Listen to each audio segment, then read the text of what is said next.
Hello and welcome to Robinsunne Art Studio. My name is Robinsunne.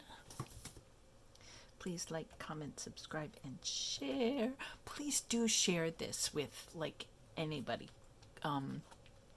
especially a friend of yours, so that you can make stuff for each other. So, I was wandering around on the. You really can't tell with this book. I'll show you on this book. I was wandering around on YouTube and I found this kind of a book that I think is called a hinge, no, a tab bound book. And if I understand everybody correctly, this was maybe created by Dina Wakley, and I saw two people make this. I can't remember the name of the first person, but the second video I saw was from Nina Rabina. So you get a stack of, and the people who've done this before actually had completely decorated cards and tags and envelopes, and they had pieces of artwork. And I wanted to test a theory, so I just cut out colored pieces of cardstock. These are about four and a quarter by 5.5, so I just cut a piece of American cardstock in quarters. It doesn't really matter what size your papers are, and in the examples that I've seen on the internet, they're not even the same. The pages aren't even the same size, and by page I mean envelope or decorated tag or decorated journaling card or something.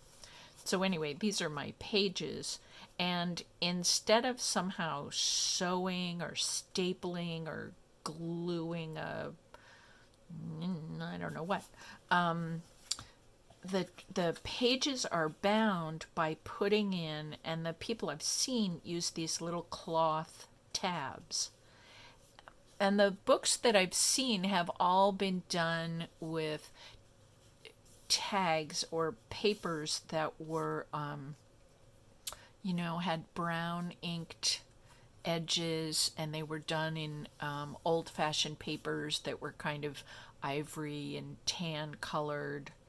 And so they used these little pieces of what looked like, maybe muslin or something, to be their little tabs. And that made sense on those, but if I used muslin on this, it would change the kind of brilliance, which I really enjoy. I realize I'm different in that way.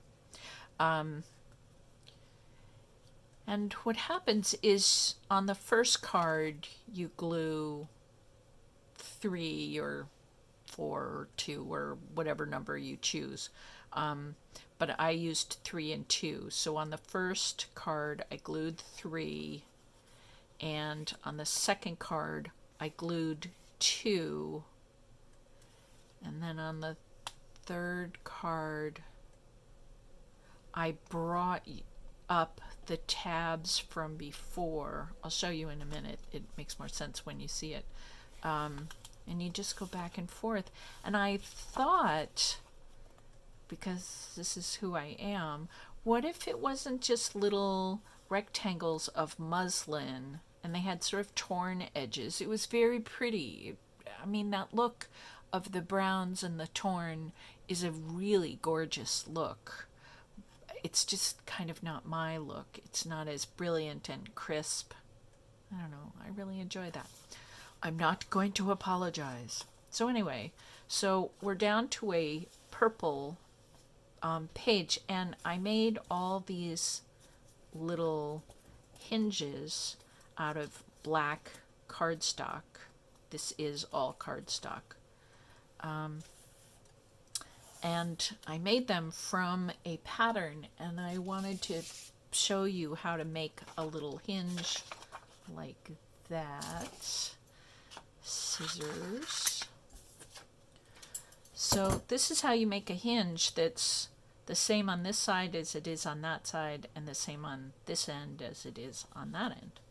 So you take a rectangle of paper that's as long as you need your hinges to be, and you fold it in half one way and then fold it in half the other way.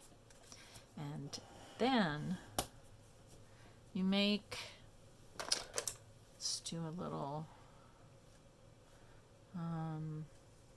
let's do something wide.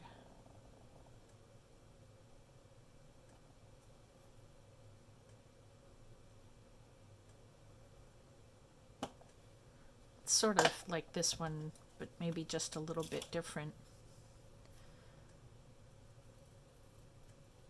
So I cut in. This looks like a little pawn piece from a chess set.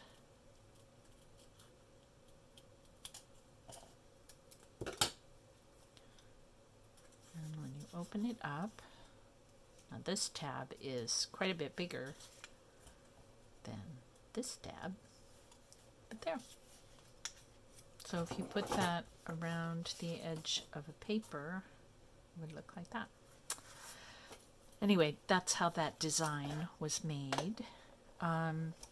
So on each page, you put the opposite number as the one before. So the one before had 2. So I'm going to put 3. So what I'm doing here is measuring the bottom of the page. And then I'm going to glue. Oh, I know who it was. It was Wendy's journaling adventure. I think that's what she calls it. She was the first person that I saw do it, and she also thought that this had come from Dina Wakley.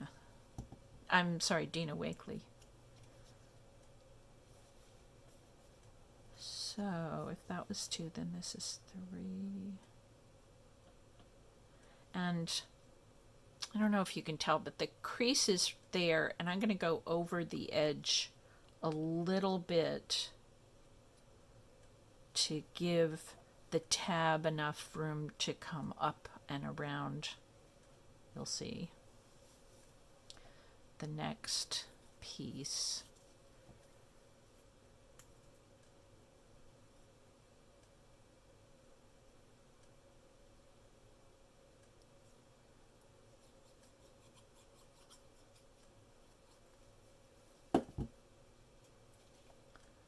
So again, lining up the bottom. On this particular one, there isn't a lot of space.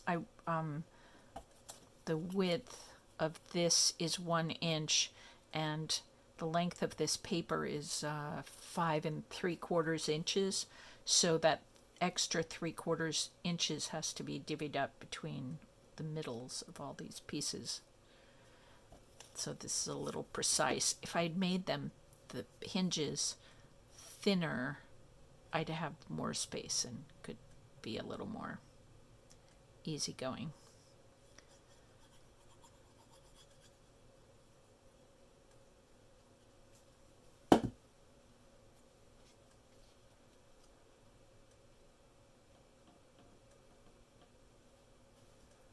So to be clear, this is not my idea. I mean, the idea of tabs is not my idea. The idea of these really cool hinges is my idea. So we've got those glued in place.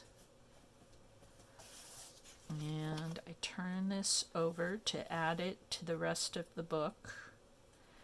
And I won't bring the 3 up, I'll bring the 2 up. Remember, this page has 3 hinges. So you go back and forth, whatever I did on the page before, the purple page, I'll bring that up, and I'll glue these two down.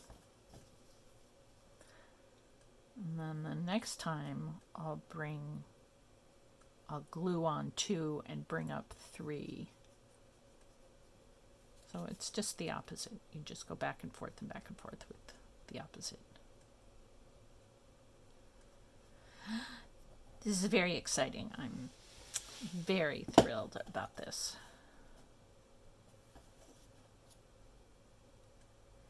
And oh, and another thing I was thinking about when I was thinking about making this video is both Wendy and Nina Rabina, when I saw their videos, they had pre-made and pre-decorated pages. So these tabs or hinges would go on top of the already decorated page. So if there was writing or some part of the design or something, it just goes over, which is fine. And both Wendy's and Nina's books look terrific. And they were decorated in a way where it wasn't actually taking out like important words or something. When I started making this, I was really interested in the structure, and I didn't have anything already pre-made. So I just thought, oh, I'll do the decorating part later. And maybe the advantage to doing the decorating later is, again, I'm lining up the bottom and the top to make sure my spacing is perfect.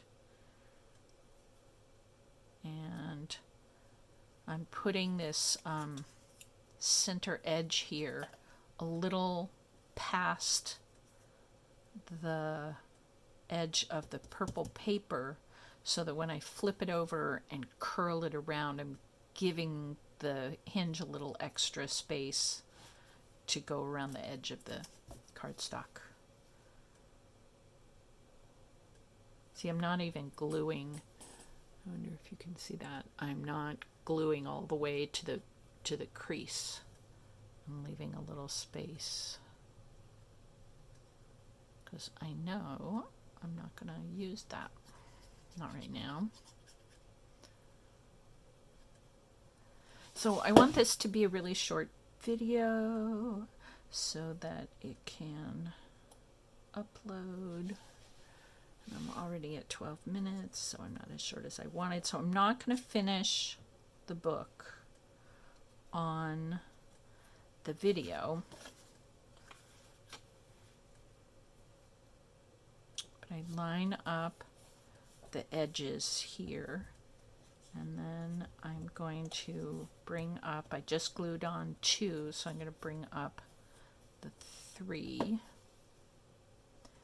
and I want to get this glued so that I can show you kind of again now how the book works. It's just such a cool idea. You could you could bind any old kind of book. If you wanted to make a book that had type in it, you'd just make the type block go here and make shorter hinges probably. So that the hinges didn't, get in the way of any of your writing or artistic designing. Okay. So I still have 2 more pages to go. So there's more. But this is how the book looks. Now, on this opening page, this other half of the hinge has to get glued here. So it can't be glued here. So this is kind of an open, the front cover and the back cover won't have any hinges on them. I mean, they will on the outside, but not the inside. So 2 and 3 and 2 and 3. Isn't this extraordinary? So I'll go like this, and then like this. Yay! So I just wanted to show that to you. My blessing for you today is may you have lots of lovely, good ideas come into your life to bring you a sense of fun and adventure and to answer your questions. And yeah, may you have lots of good ideas. And thank you to Wendy and Dina and Nina for their really fun, cool idea. Yay! Alrighty, bye.